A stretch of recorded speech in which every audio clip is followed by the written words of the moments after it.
What is up, everybody? We are back and better than ever. It's the full-length podcast that nobody asked for, but people still listen, and we do appreciate you. Thank you so much for being here. I am your host, Captain Boring. Alongside me is my main man, NotCFBIII. He was off last week. He is back and better than ever.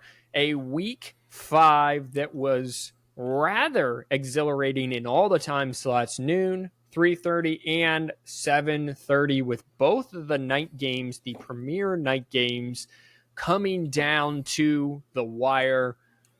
Sometimes, as I talked about in the reaction podcast, sometimes the hype of the week to come does not translate to that once the week gets here, but that was not the case this week. We are excited to be back.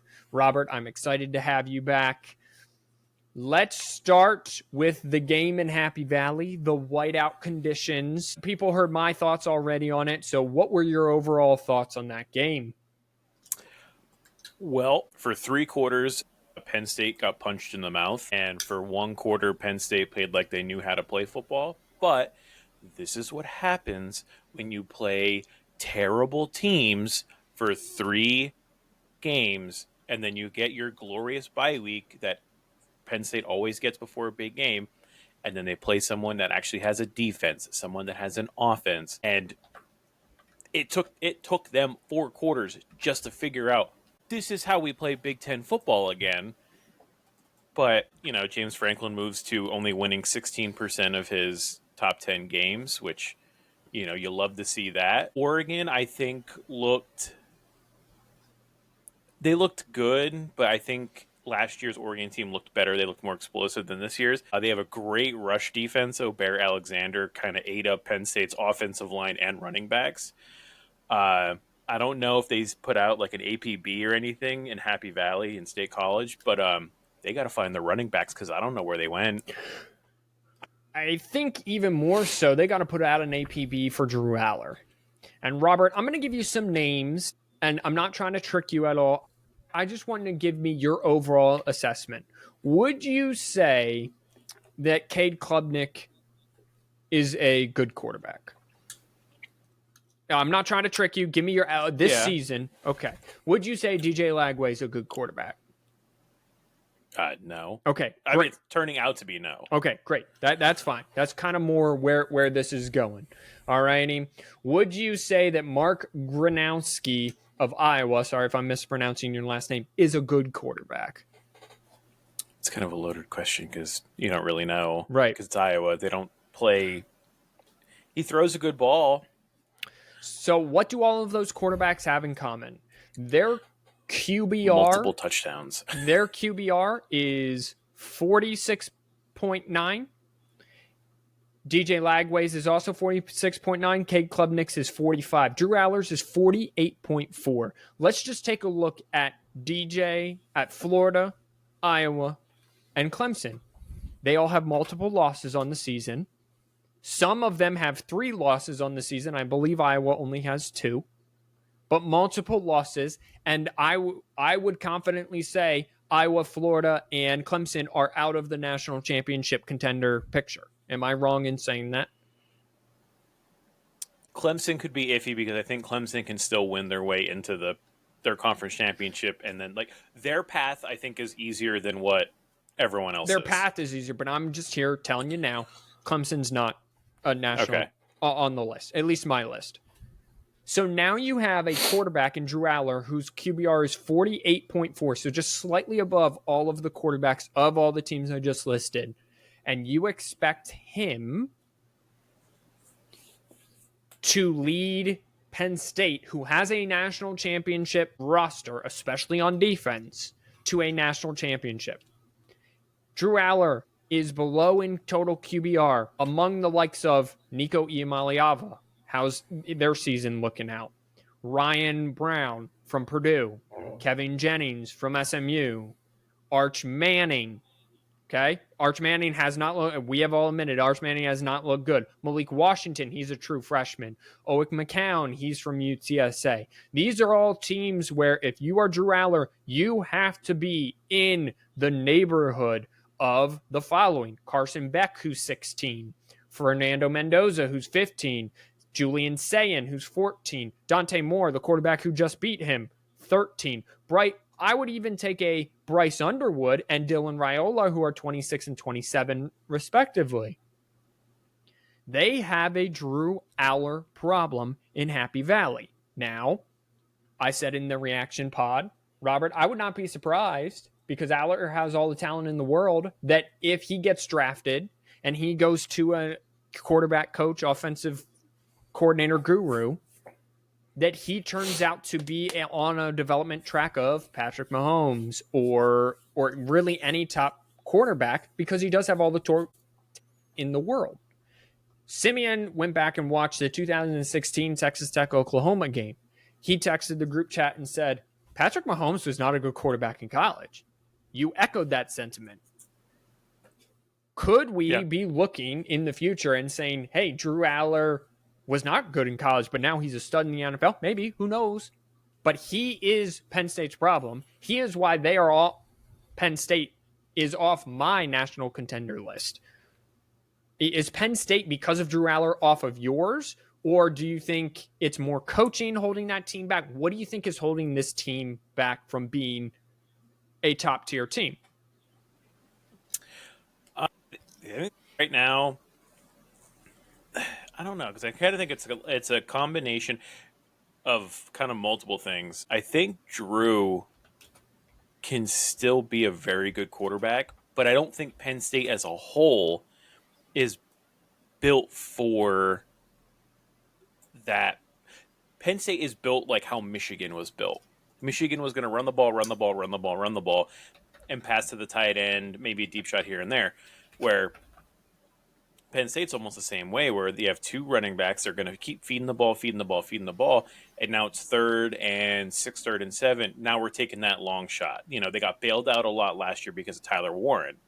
They don't have Tyler Warren this year, so now they have to try and work other things. And so when you have a game where your running game's not really working, Drew Aller is kind of there and not there. Your play calling wasn't good at all offensively. Defensively, you're kind of getting beat on because you haven't faced anyone with tempo this year. Still there. I think Drew can still get them there. It's just he needs a complete game. Like he alone is not going to elevate the team anymore. You know, it has to be, they have to have a perfect running game, the perfect passing game, perfect defensive game in order to make that, which is a bummer because, well, bummer, not bummer, because no one really wants to see Penn State win a national championship. But they were my pick to win the national championship this year. But then you watch them play a game like that against Oregon, who probably gets beat by Ohio State, probably gets beat by Miami, probably gets beat by Alabama or Georgia, and Penn State plays like that, and you're like, okay, we might not be right here. I want to put to bed that the whiteout environment is the toughest place to play in all of sports because it's not. Is it a grand spectacle? Thank you. Sure. I'll admit it's a grand spectacle. Yeah, okay. It looks great. But I just want everyone to know. So first of all, when they first did this against the Purdue Boilermakers, that led to a loss. So this thing started out with an L. Now, they were on a 1, 2, 3, 4, 5, 6 game winning streak until their loss to Saturday. They are 13-9. But I just want everyone to know that in the middle of the 6-game winning streak, they played the Minnesota Golden Gophers. Come on. Penn State should beat them 9 out of 10 times. They played the Iowa Hawkeyes. Come on. They played the Washington Huskies. Not good. Last year, the Huskies were not good. Now, they did do an unofficial whiteout in the playoff, and they beat the SMU Mustangs. But in their core whiteout game, so Michigan and Ohio State, right? It went loss. They beat Michigan in 4 overtimes. Loss, win. That was 16-17. Loss, win. So it's not a guaranteed win. It's an overrated environment in this podcaster's opinion.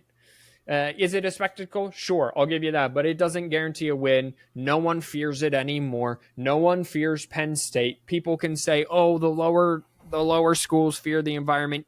Yeah, okay, sure, I'll give you that. But the upper echelon teams do not fear the environment. Michigan could walk in there tomorrow. They might lose, but they're not fearing the environment. Ohio State's definitely not going to fear the environment, even though they play at Columbus this year.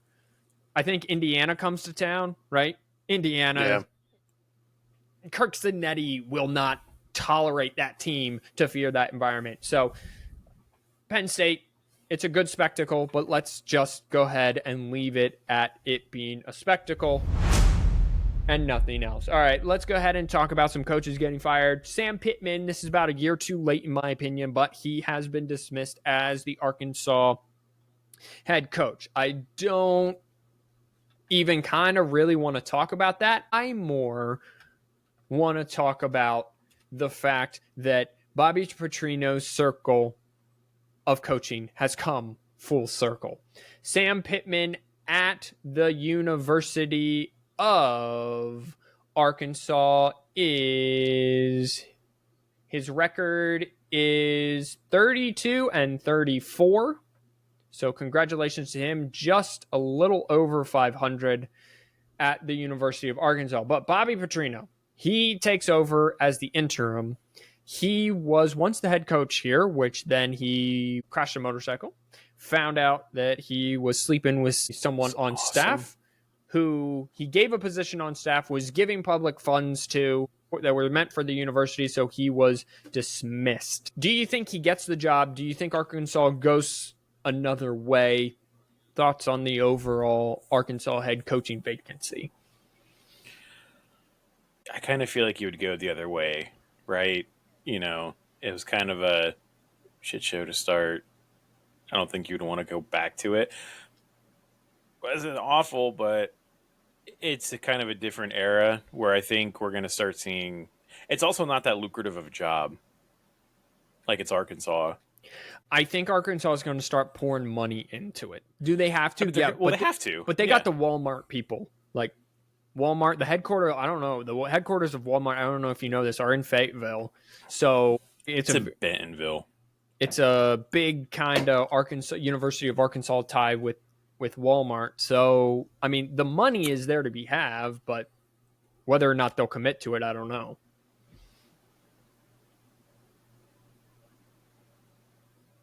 Oh, maybe. He's frozen. He might be back. Ladies and gentlemen, Robert might be back.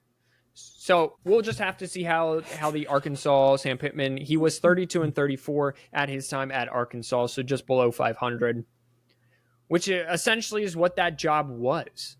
Okay.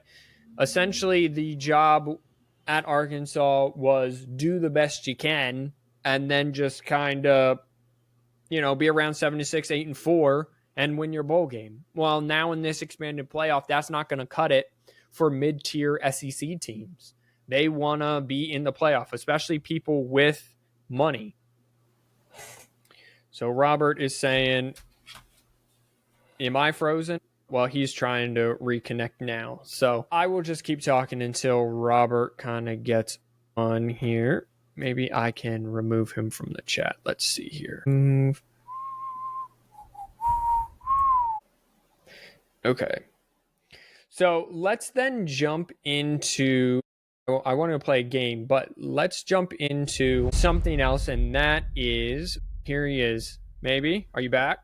Woo! All right. We're back. I guess, yeah. I basically just left the Arkansas job as 8-4, 7-6 isn't good enough anymore for that level program. No. I think that they want to elevate the expectations there. Speaking of expectations, let's just roll right into this here, which is we're going to play a little game, and it's called Realistic Expectations. We are podcasters. We are armchair quarterbacks. I have never played a down of tackle football in my life besides backyard. I did play intramural flag football for one season. Robert, you played high school football. That is the extent of our football expertise. Robert, I'm going to go through a list of teams, and I want, in very simple terms, what should their fan base be expecting based on how the season has gone through 5 weeks. Okay? It can be anything from make a bowl game to national championship to, if you're Kentucky, go wait for basketball season. All right? So, let's get down to business to defeat the Huns. I'm going to give you an easy one to start, get our feet wet. Ohio National Championship. State. Yeah, National Championship. All That's right. an easy one. All right, let me give you a little bit tougher one second. John Mateer out for the next couple of weeks. Oklahoma. Your expectation right now should be beat Texas. That's it. Right now, yeah, because without John Mateer, you're not in the SEC. You're not going to win. You're not going to win the SEC. You have to acknowledge that. Okay. So for Oklahoma right now, the next best thing, beat Texas. Okay. Excellent. And then Love obviously that. a bowl game. All right. But You're still with me or no? yeah, I'm here. It's going crazy. All right. I do. Yeah, I don't know what's going on today. Trinidad Chambliss, who I think has elevated himself into the Heisman contender conversation, if not at the top of that. He has been phenomenal. Over 300 passing yards in each of his first 3 starts, over 70 rushing yards in each of his first 3 starts. On top of that, he's topped 100 a couple times. Old Miss, what are Old Miss's realistic expectations? SEC championship. Okay. All right. Let's go Texas A&M, who is right behind them. They dominated Auburn, a bad Auburn team.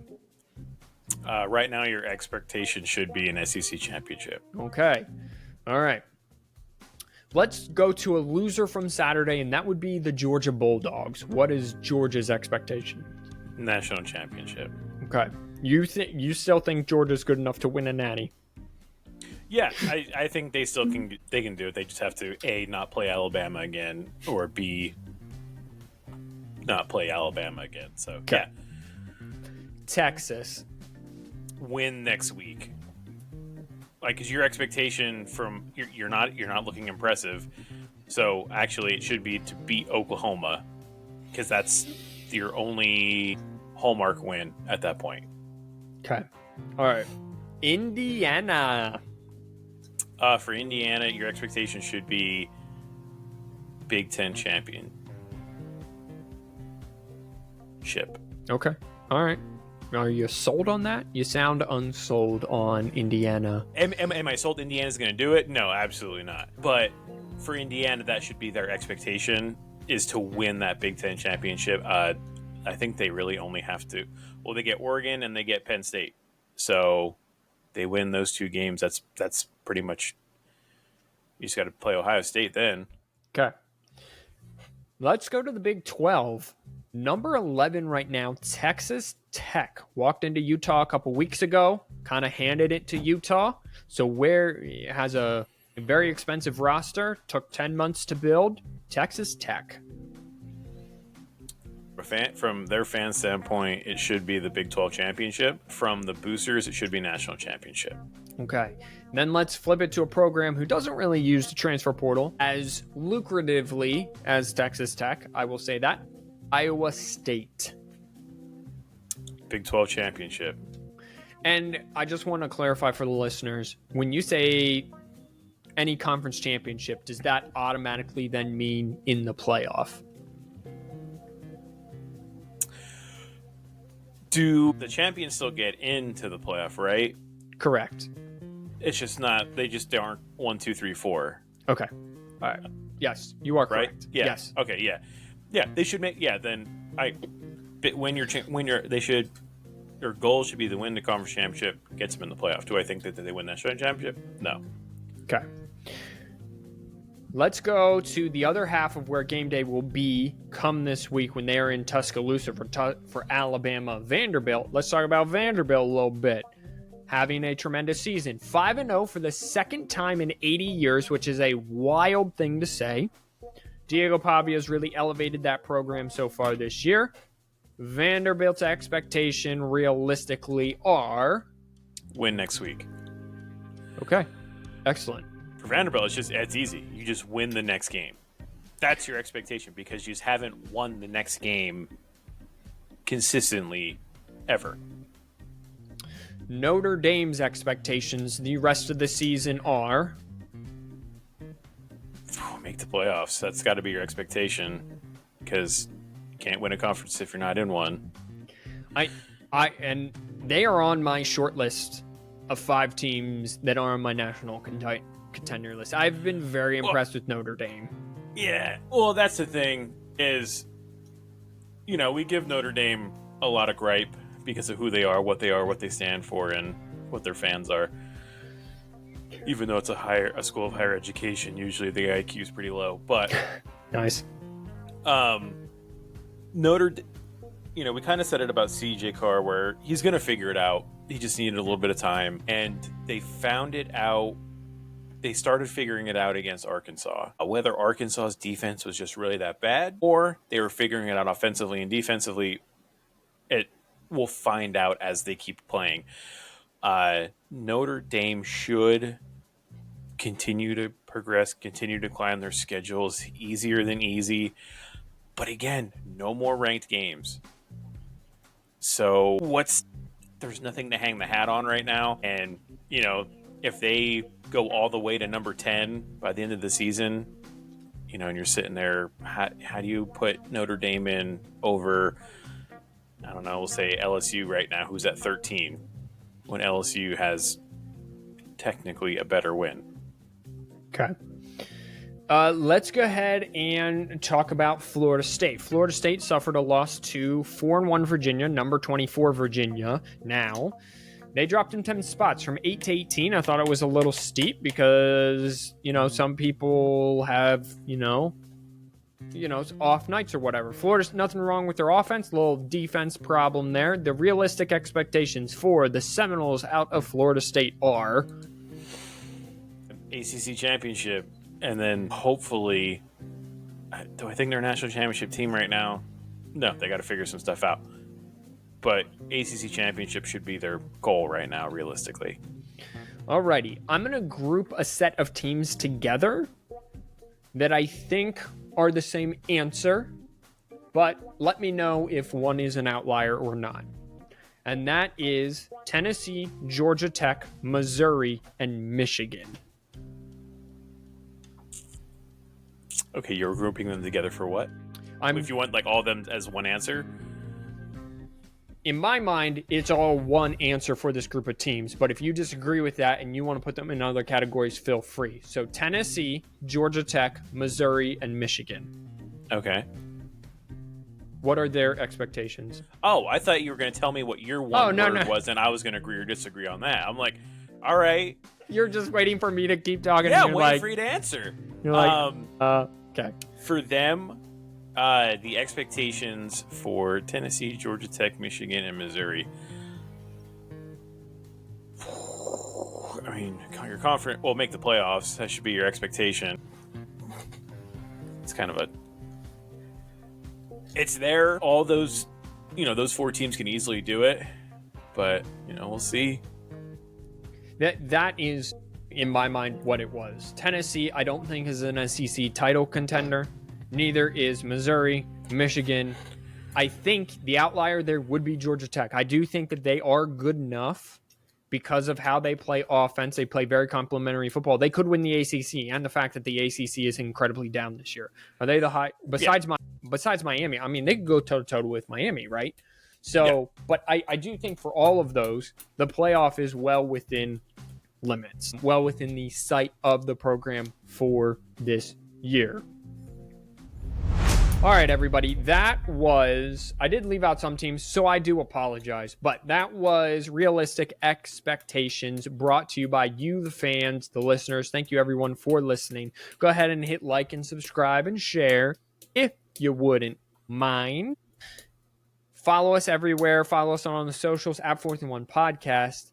On TikTok, though, it's a little different. It's 4th and 1 Pod, so go check us out there. We drop clips daily of the podcast, so go over there if you want more of this. If you don't want more of this, well, I don't know, sucks to suck, I guess, and don't go visit us. Alrighty, let's go and talk about week 6. Friday night, not really giving us anything super exciting. Saturday, though, I guess if you're a diehard college football fan, this is some exciting football in here. There's not a bunch of ranked-on-ranked violence. There is, in fact, 2 matchups on ranked-on-ranked violence, and that will be Vanderbilt at Alabama and Miami at Florida State, which I think will be a very exciting game. Yes, Robert, you raised your hand. Okay. Before we get too far involved, I Sure. do have to ask you something. Yeah. So, Georgia losing at home ends the longest home winning streak of 33 games. Correct. Do you know who they're the now, I guess you could call it, leader of the home winning streak? Yeah, because they talked about it Saturday. Hang on, I just got to think about it. So Georgia's is broken at 33 games. It is now. Oh my goodness. And it's like 20 games, isn't it? 18. It's 18. Yeah, I thought it was right around. Oh man, I'm going to be so mad at myself because I did just hear this information just last weekend. Who is it? Oregon. Okay. And would you like to know who the new leader of the SEC is for home games?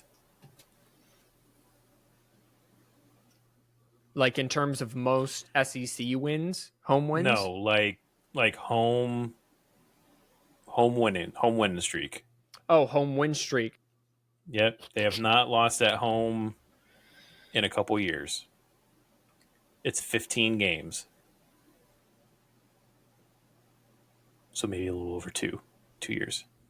Is it Alabama? No, Alabama is third at 14. Okay. All right. Texas?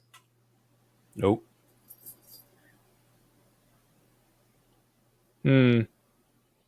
Texas A&M.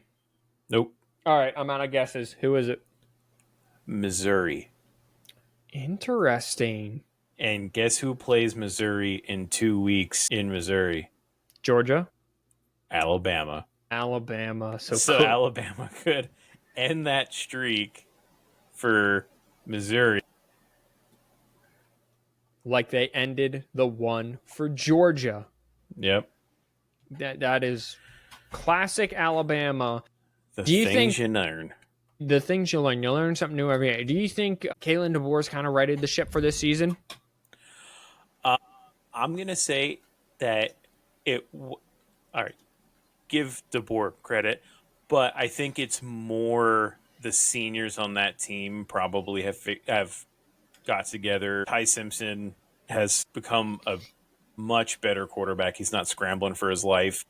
I think as a whole, they've figured out, I mean, you kind of have to figure it out if you're going to go into Georgia and beat Georgia at home. Okay. So it's also those two, that's the first time they've played in Georgia in a long time. Yeah, that was a fun stat to learn. So Kirby Smart had never played Alabama in Athens before Saturday night. So that doesn't tell you that the SEC schedule is always favored somewhere. Yeah, those two aren't playing as much. Kirby Smart is 1-7 versus Alabama, and that was his first time getting them in Athens. Like, he never played Nick Saban in Athens. So I don't know if it's an Alabama problem. Georgia's guys just Georgia's talented enough to beat Alabama, and I don't think Alabama is a mental hurdle for Georgia. I think just Georgia this season, they've just started slow so many times in almost every single one of their game. That's what happened on Saturday night. They didn't get outplayed by Alabama in any stretch of the imaginations, but they did in the first half. And then they kind of rebounded in the second half. There. Okay, let's get into week 6. As I promised, I was kind of trying to delay. Oh my goodness, he's taking Penn State straight up. I was UCLA. I was delaying because they're a 26.5 point favorite. Do you think that they cover that? Probably not. I think you're coming off of a really tough loss, and now Penn State has to get back into they have to prove everything again. Yeah. So I think they go and just try and pour it onto. It's the right team to do it. Yeah. It's the right team to do it. Little bit, they played late Saturday. This is what I don't understand. People were the USC Illinois game. People were just like, they played late Saturday, 2 Saturdays ago.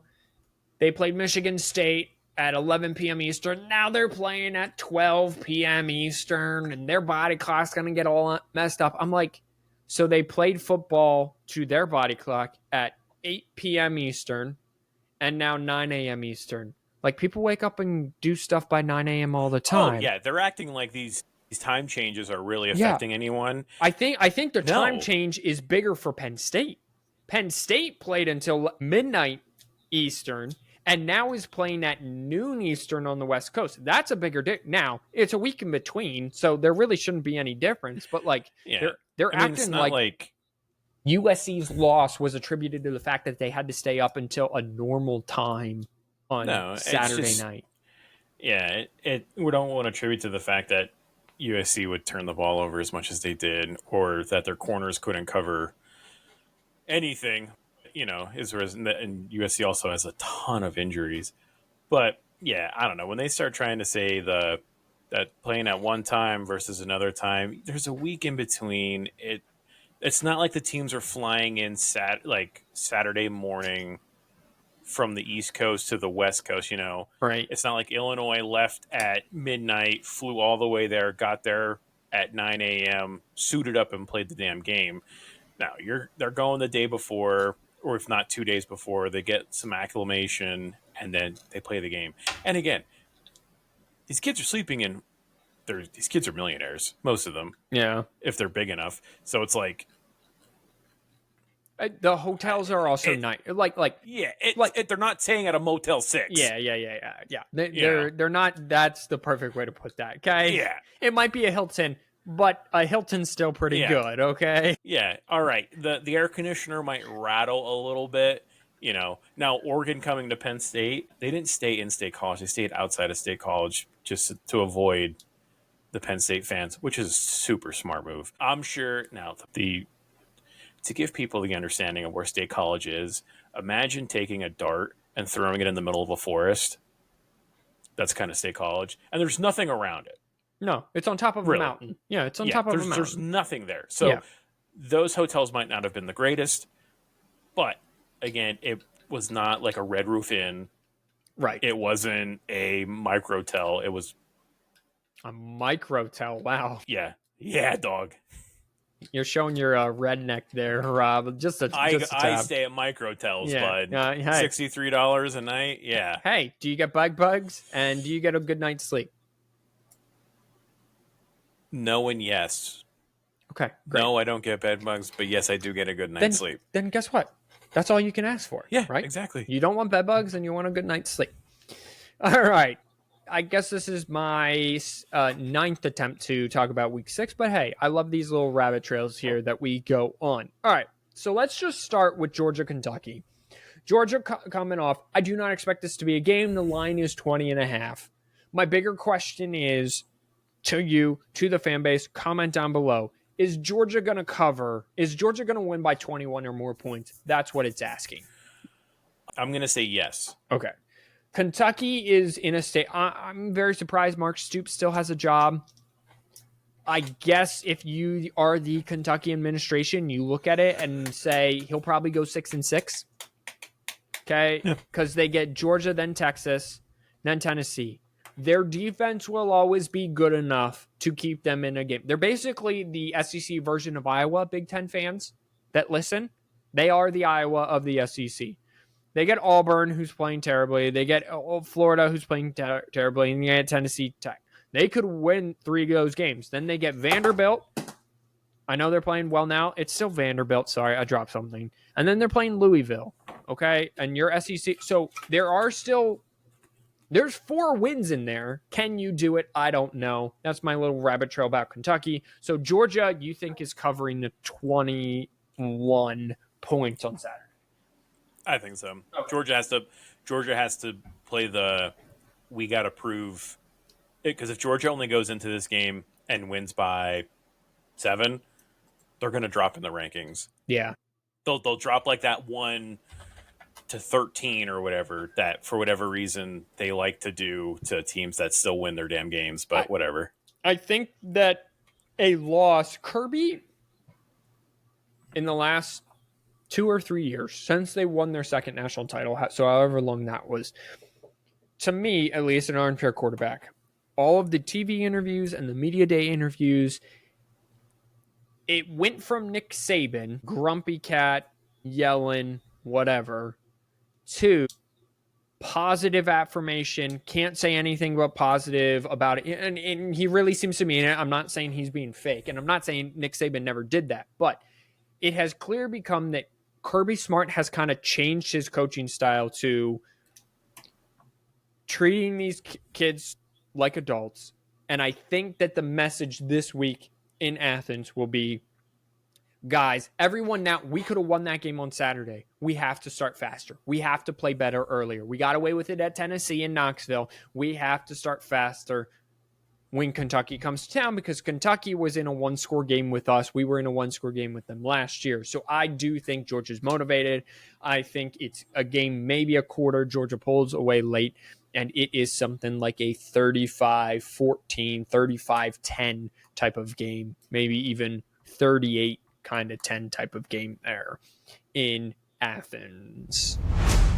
So a sneaky game here that no one's paying attention to, that somebody knows something that we don't know, is number 14 Iowa State going on the road to Cincinnati. Cincinnati has had a good season up until this point. In fact, their only loss has been to Nebraska on a neutral field by 3 points. They beat Bowling Green, they beat Northwestern State, and then last week they beat Kansas at Kansas, a very impressive win, 37-34. So they've kind of been in a defensive battle, then they've been in an offensive explosion. Now they're going to get a team ranked in the top 15. They are favored by 1.5. That's a whole bunch of red lights flashing, because I do believe Iowa State is the better team. So let's go ahead and pick this one. State at number 14 Iowa State at unranked Cincinnati as a underdog. What say you? I would take Iowa State. I don't know if it's just because everyone is throwing money at that game for Iowa State that they're like, okay, now the line is 1.5 in favor of Cincinnati, but I haven't seen anything from Cincinnati. Okay, they beat Kansas by 3. They're 3-1 because they beat Northwestern State and like Bowling Green. It's not impressive. It's almost a top 10 team to do this. Iowa State, very impressive. They went to Dublin, little comeback there against Kansas State, 3-point win at the end. Beat South Dakota State. Home versus Iowa, that's always going to be a tough game. That's always a 3-point game. Like the last 3 games have been like within 3, decided by 3 points. Beat Arkansas State by 8, and then they hosted Arizona and they kind of beat them up a little bit. They beat up Arizona 39-14, an improving Arizona team. I agree with you. I think Iowa State, obviously I'm a little nervous because someone knows something I don't know.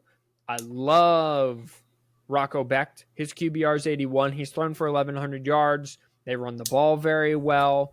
They are middle of the country in rushing yards, but they are top 20 in points against, and they are top 60 in points. So they know how to score and hold people below. So the last time there was a team and we looked at it and said, man, why is this team favored by, and I think at that point it was like 6. And we're like, what do people see? I don't understand this. It doesn't make any sense. We're like, the other team's going to cover.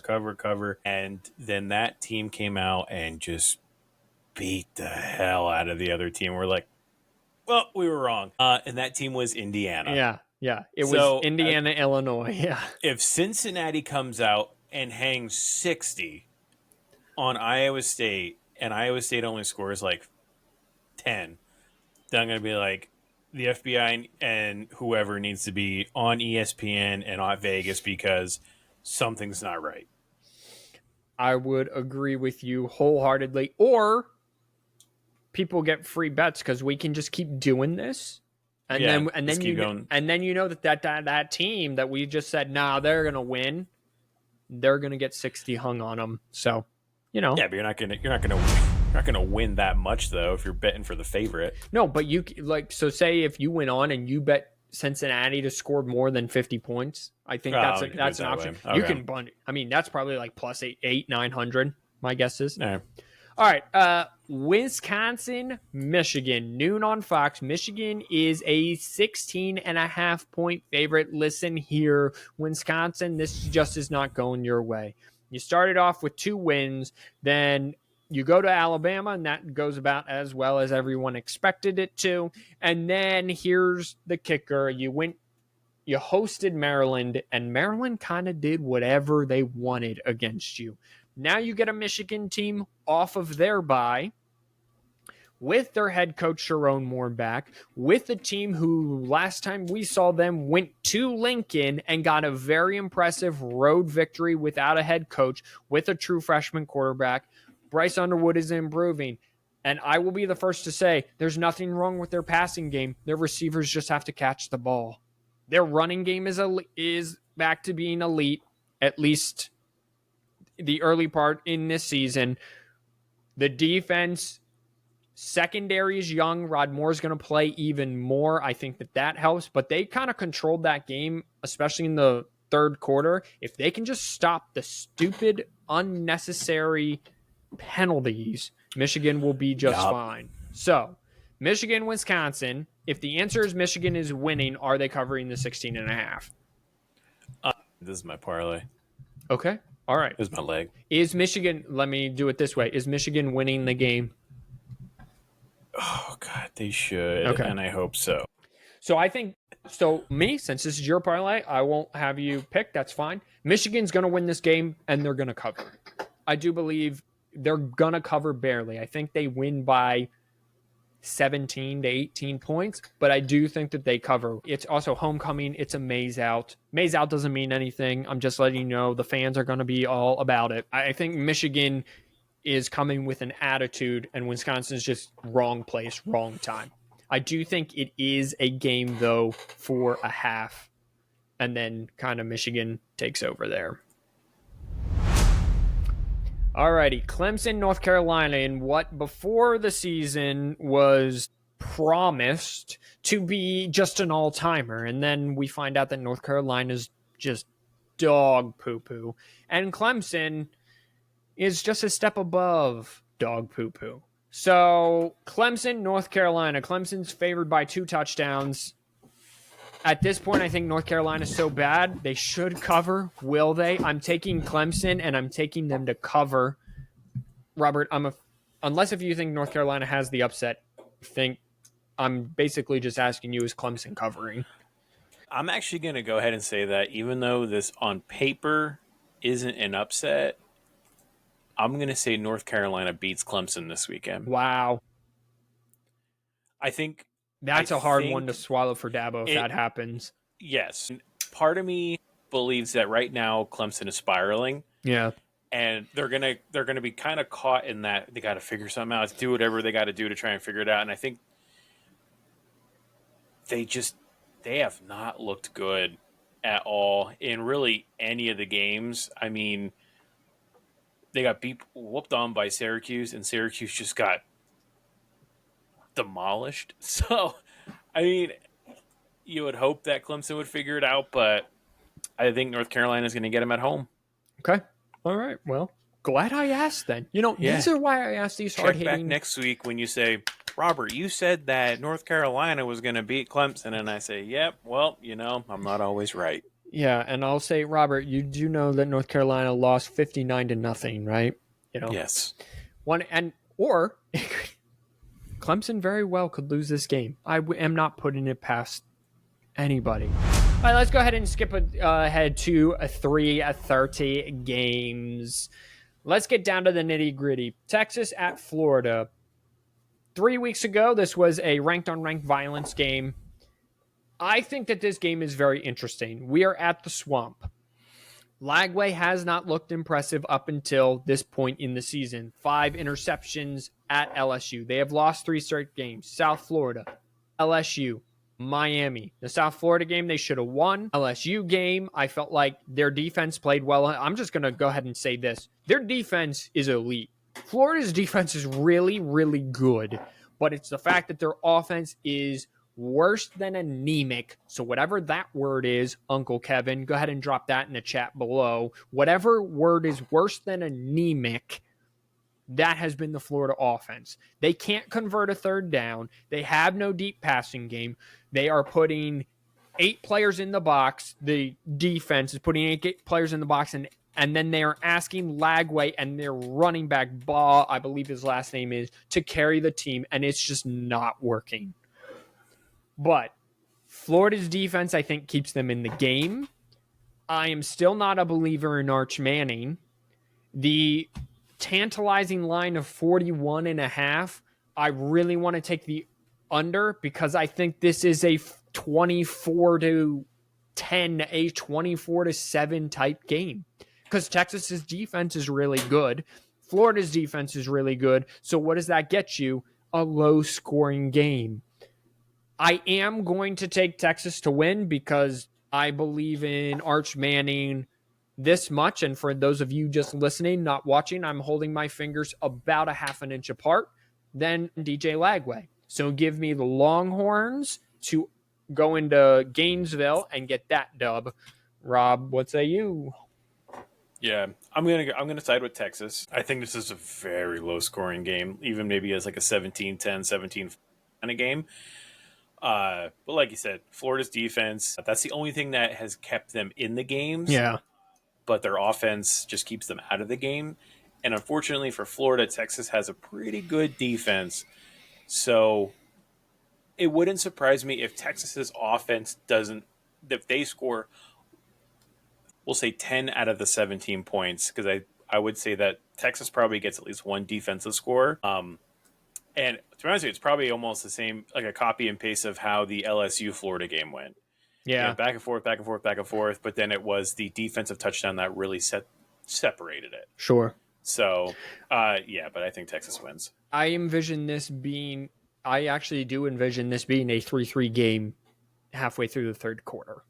I think that this is Oregon, Penn State, but the offenses are not good enough to put up 31 points at the end. But I digress. Let's go ahead and go down to Tuscaloosa. Well, over to Tuscaloosa, I guess, if we're leaving Gainesville. And this is number 16, Vanderbilt, 5-0 for the second time in 80 years. Back when it was more accepted them being racist, I would say. Times have changed a lot, and I'm glad for that. Going to Alabama, number 10. Alabama has seemed to get their footing a little bit. They are favored by 10.5.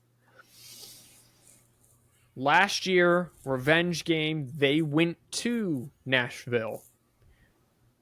The Commodore fans stormed the field in a polite manner and tore down the goalposts and kind of walked around Nashville with them and then found a body of water and threw them in. Does Alabama get revenge? Rob? I think Alabama wins in a big way. Bigger than 10. Yeah, I think bigger than 10. I think Alabama, they obviously have a very sour taste in their mouth after what happened last year, and they want that to be erased as quickly as possible. DeBoer does not want to be the first coach, probably in Alabama history, to lose to Vanderbilt 2 years in a row, let alone 2 times at all. And I think, Pavia was obviously... Pavia's Pavia and likes to talk. So I think Alabama's just like, let's shut this guy up. Let's win this game and kind of write the course of the SEC. So I just think that from the start, Alabama just comes out. Probably a huge pass to Ryan Williams. If he catches it, who knows?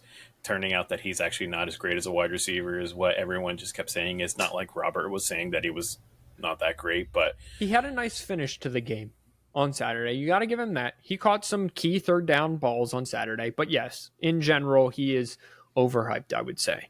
Yes. Yes. I am also along the lines of this is an Alabama blowout, 3 touchdowns. 2 touchdowns, I guess if the line is 10.5, I will say at least 2 touchdowns, closer to 3.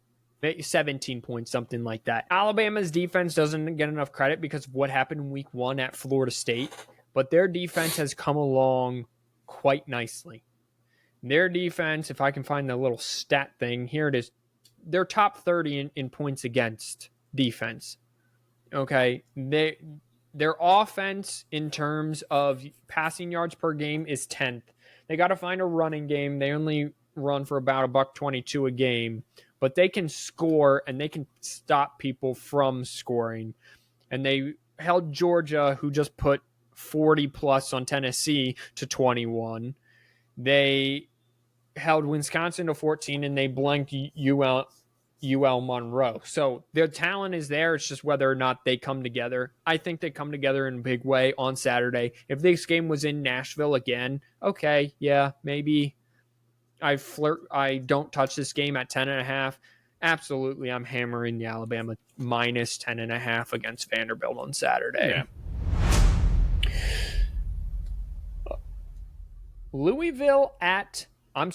Virginia at Louisville. This is why I have to read things in order and I can't go ahead. So Virginia, coming off that big win of Florida State, is ranked 24. Here's the thing, though. Louisville is a sleepy 4-0. They dominated the game against Pitt. They beat Bowling Green, James Madison, Eastern Kentucky. Okay.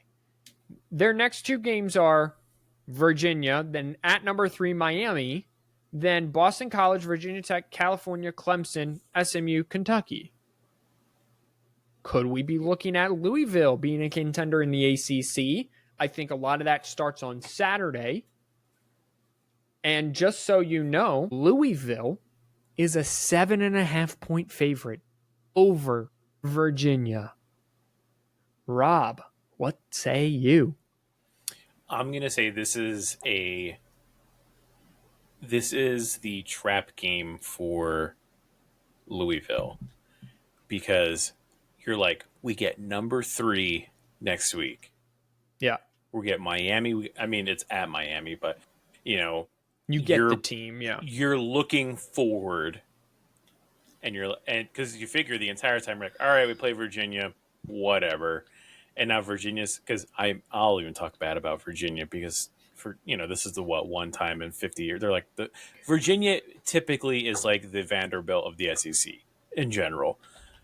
So I could see Louisville looking past and this becoming a Virginia. I don't think it goes to overtime, but I think it comes pretty close to going to overtime, and Virginia gets like that 3-4 point win, whatever. Louisville's trying to throw a last second touchdown, but I'm going to say Virginia wins this, actually. So last time Virginia had a coach with a winning record was Al Groh from 2001 to 2009. So it has been a long time. He was 59-53. So he wasn't even that far over 500. Now, before that, they had George Welsh. He was 134-86. So, and that was from 1982 to 2000. So like the 80s and 90s, Virginia was a top tier program. But since then, I would agree with your assessment. They have not been good. You want to go back to the 30s? Yeah. Okay. They had a coach at Art Guepe, Guepe. So if I'm saying that wrong, forgive me. I don't think he cares right now. He had a 72% win percentage. He was 47-17. However, Ned McDonald, old McDonald, had a farm. It wasn't in Virginia because he was 5-23 as a head coach. Yeah. And then I'm sorry. This is a rabbit trail I got to go down. Ben Martin, 7-12. Dick Voris coached 58-60, 3 seasons. How? I don't know. You want to guess how many games he won? Oh, wait. 1958 to 1960. Yes. Okay, I was like 58-60. How did he go 58 and 60 in 3 years? What are they doing, playing all year? No, I'm sorry. Yeah. I'm gonna say that he probably won like. Yeah. He win one game. He was 1-29. I was like, it has to be something just absurd. Yeah. So they're not a real big history of winning at Virginia, and that is why I'm going to take Louisville, actually. I don't know if they cover, but I'm going to take Louisville to win the football game on Saturday just because I think that their coaching is a little better. By the way, they throw the ball very well. They're 25th in points per game. They're 29th in passing yards per game. Their defense is tied for 37th in the country, giving up just a little less than 20 points per game. They're running the ball about as well as Alabama is, actually. So they got to find a running game. But listen, there's a lot to like in Louisville. Jeff Brom has done a very good job. Give me the Cardinal to, upset in rank only Virginia on Saturday. Okie dokie smoky pokey. 3:30. Again, not a lot of great ranked on ranked violence games, but we have Washington, who is 4-1, taking on the Terpenes of Maryland.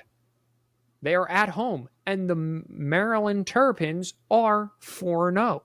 They have a true freshman quarterback, by the way, Malik Washington, who is performing very well. QBR of 60, thrown for a little over 1,000 yards, 8 touchdowns, very dual threat, does a very good job, has kept that team moving. By the way, Maryland, while playing no one, does have the 7th best defense in all the country in points allowed.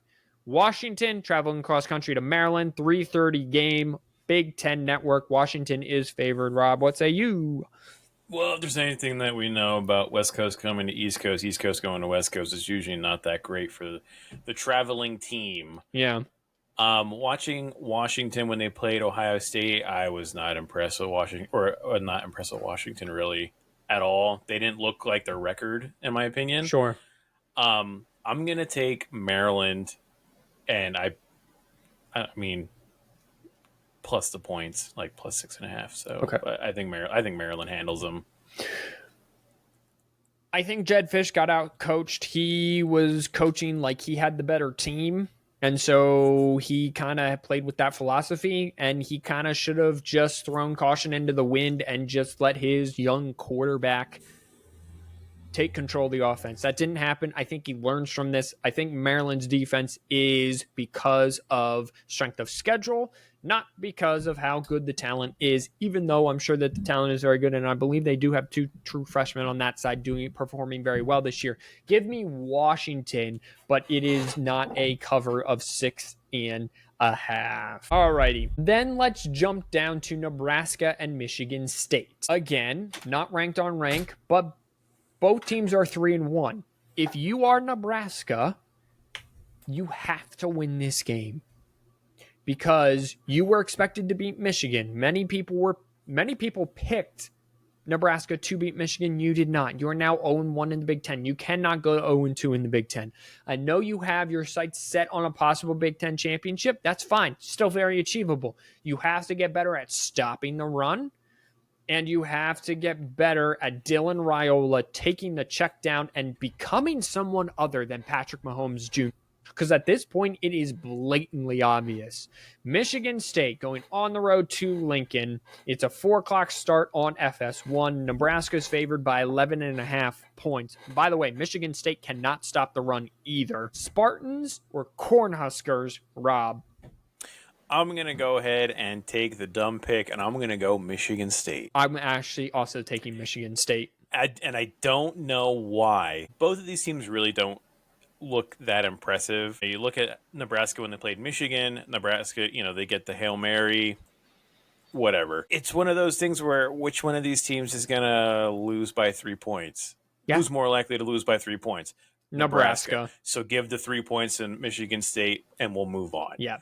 I something about this. I think Sparty is going to give a lot of people headaches this year. They're just going to hang around long enough. And again, I don't trust Nebraska in close games, so I'm going with Michigan State as well. Big 12, number 11, Texas Tech going on the road to Houston. They are 10.5-point favorites. Makai, Houston's terrible. Why are you talking about them? Really, guys? Because Houston's 4-0. Houston has wins over Colorado and Oregon State. Okay, yeah, not a great. And they played Rice, and they played Stephen F. Austin. Excuse me. SF Austin. Houston, very formidable. I think that if this was last year's Houston team, it would look a lot different. Who's the coach of Houston? It's the old Tulane coach, right? You got me, dog. I don't pay attention to Houston. Robert, what say you? Texas Tech or Houston? Texas Tech keeps rolling. Okay. Too much money. Not talent, but too much money. Yeah, it has nothing to do with talent. And Willie Fritz is his name, excuse me. So Willie Fritz, I also am choosing Texas Tech. I'm very impressed. I'm not sure that number's big enough at 10.5. But again, every time I'm like, oh, that number's not big enough, I should always just bet the opposite. Because it turns out that, yeah, Houston hangs around and it's only an 8.1 for Texas Tech, something like that. The side of the ball that is very impressive to me is Texas Tech's defense. Their defensive line, for a program that is not known for their defense, they are 8th in the country in points against, and they're 2nd in the country in points for at 52 a game.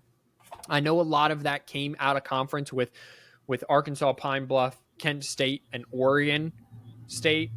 They're also coming off a bye. I think that they will handle themselves just fine. All right, let's flip it over to the nightcap. And nightcaps all around, like a good little martini in the hand. It is just refreshing and sets you up for a great Sunday. I'm just kidding. I don't like martinis at all. You know who does like martinis, probably, are all of the finance bros that go to the University of Miami, and they are going to Tallahassee to take on Florida State. You like how I kind of tied that all together? Kind of, but yeah. I was like, where are we down with this? Yeah, it was a struggle there. We're getting at the end of the podcast, so I'm just, much like I believe Washington will do on Saturday, I'm just throwing caution to the wind. I'm just letting my core ability kind of take over. No, I'm just kidding. So Florida State coming off of a loss to Virginia, double overtime loss to Virginia. They looked really good before that. Their offense is scoring. Their defense, it appears, needs work. They gave up 17 to Alabama. That's great. Then you played nobody, and then the next competition you played, you allowed 46 points on the road. That's not going to get it done. Meanwhile, Miami has looked fantastic, offensively and defensively. They have 2 pass rushers that are ridiculously good. It truly does remind me of when that year that Michigan had Aiden Hutchinson and David Ojabo. They're Akeem Mesidor, and then they have this other guy, Ruben Bain.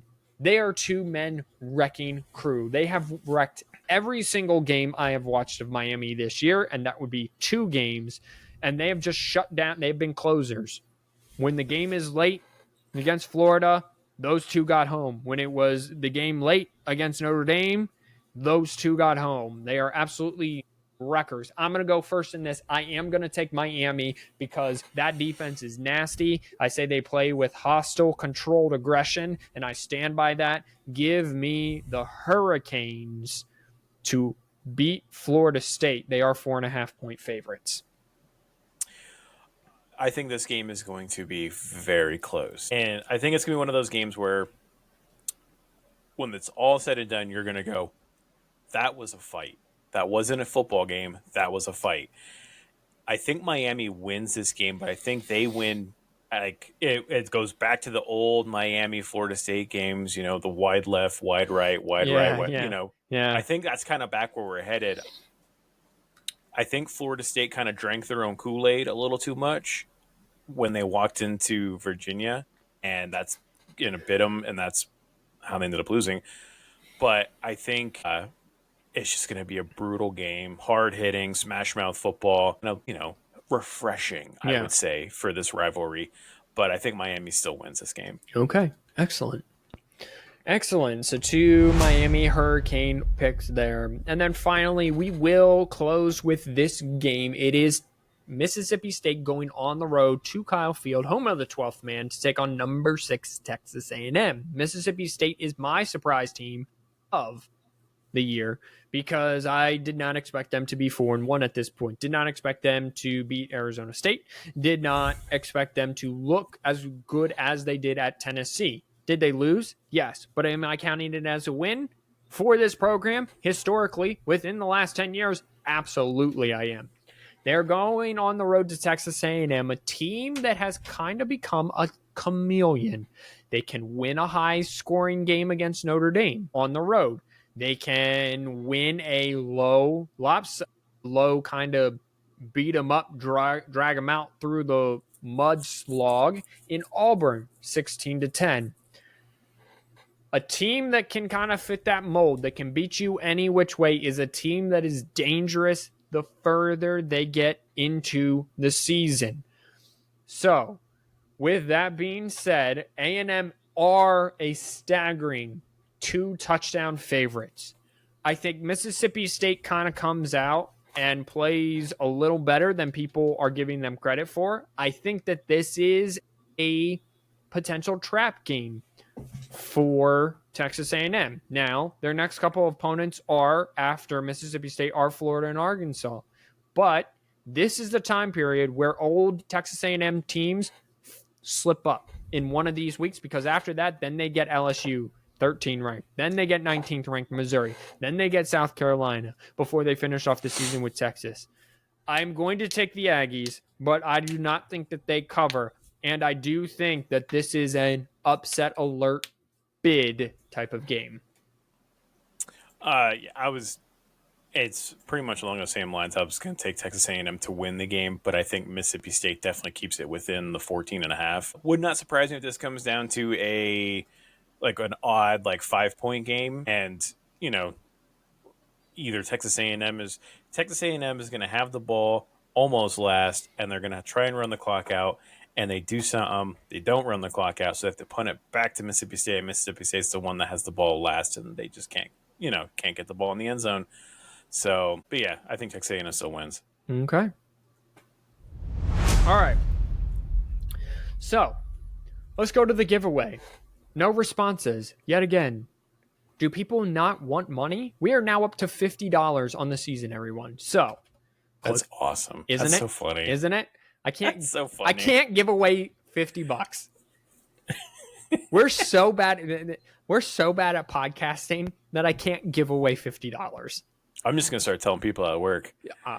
It's easy, $50, I guess. Hey, at least we'll get the engagement. So, click on the link below. If you're listening on Spotify or wherever you get your podcast, go ahead, click on that link below. If you're on YouTube, look down. It's the first link. It's right there. I even put it first before the summary. I'm not hiding it. You have to click that link. You have to put in an email associated with a PayPal account. Okay? Then you have to correctly pick the winner of Virginia and Louisville. That's all you got to do. If you correctly pick the winner of Virginia and Louisville, you and whoever else get entered into a spin wheel thing. And I put all the names in a spin wheel. And I'll do it live on TikTok or Instagram or whatever, so people know I'm not cheating. And then I will email you $50 if you win. So go ahead and do that right now, please. Okay, I'm trying to give away I'm trying to give the money away, and it's just not working. It needs a new home. Yeah, it needs a new home. Okay, it's tired of Makai's pocket. Digital currency wise, I think it's a tank of gas. So yeah, that's for sure. Yeah, I understood. That's like 2 loaves of bread. Yeah, I understood when it was $5. Who wants $5? Still, I want $5. Yeah, I'm listening to a podcast. You want $50? We are now at $50. Now, if someone wins the $50, What do we do next week? Do we go back to 5 or do we keep it rolling? I don't know. I would go back to 5, and then probably by conference championship week we'll be back up to 50. Yeah, we'll be back up to $50. All right, so Louisville, Virginia, game of the week. Go check that out, everyone. Enter for a chance to win your $50. All right, it is Parlay time. And I am excited because we have not won since week 1, and we are due. Woo! We are so bad, in fact, that we almost went 0 for 3 last week. And that was a rough week. Very hard to do because 2 teams were greater than 7-point favorites, and that would be Indiana and Florida State. Me and Simeon both just had them outright. They both lost, Florida State lost. Indiana was trailing second half in that game. And then, Robert, you had LSU. Basically, they were 1.5. It was like a 1.5. Yeah, they were 1.5 point underdogs. So basically, you were picking Notre Dame or LSU to win the game, and they did not. They got rolled by Ole Miss. So let's go ahead and start this parlay with Simeon's pick, which is the layup of all layups. We're going to have to start setting parameters because I don't mind if you pick people outright, okay? I really don't. But you got to pick people. You got to start picking teams outright. I think we're going to probably set it at no more than they can't be any more than 8-point favorite. Do you think that's fair? Yeah, they can't be any more than a touchdown favorite. Yeah. Okay. All right. So almost a 1-score favorite. So he has Penn State, who is going on the road to UCLA. We talked about this. He has them outright. They are minus 3,500. That's their odds to win that game. They're 25-point favorites. Yeah, sweet. Wow. All right. So then, Rob, let's go ahead and kick it over to you. And what do you got for the Parlay?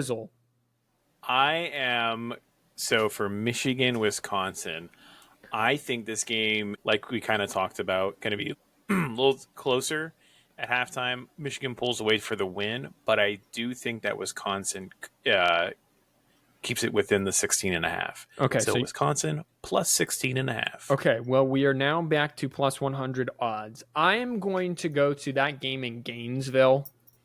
And what I have seen from Florida, boy, I really do. I love their defense.